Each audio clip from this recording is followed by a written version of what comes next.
President Trump began his first congressional address with an attempt to unify leaders by condemning the recent threats against Jewish community centers across the country. While we may be a nation divided on policies, we are a country that stands united in condemning hate and evil in all of its very ugly forms.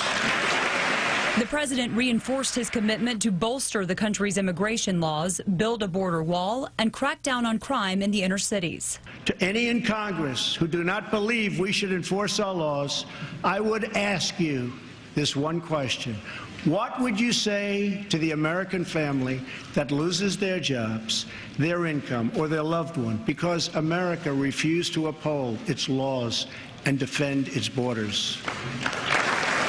Perhaps the greatest unifying moment of the night came when President Trump thanked Corinne Owens, widow of William Ryan Owens, the Navy SEAL killed in Yemen during the first counterterrorism mission approved by the Trump administration. Ryan died as he lived, a warrior and a hero, battling against terrorism and securing our nation.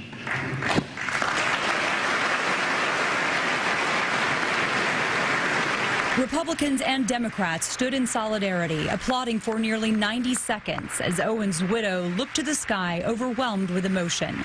This morning, Minority Leader Chuck Schumer appeared less than impressed. This is another one of his speeches where he talks like a populist, but the way he's been governing is totally the opposite. He's been governing from the hard right. In the Democratic response, former Kentucky Governor Steve Beshear criticized the president's style of governing. President Trump also needs to understand that people may disagree with him from time to time, but that doesn't make them his enemies. But Vice President Mike Pence says the country saw the president's true colors. He really challenged the Congress to come together on behalf of the country and solve these intractable problems that we frankly have ignored for decades. A CBS News poll conducted after the speech shows 97% of Republicans and 54% of Democrats say Mr. Trump came across as presidential in his speech.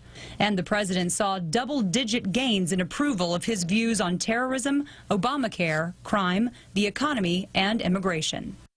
And the Senate confirmations continue today. Within the past hour, the Senate confirming Montana Representative Ryan Zinke as Secretary of the Interior.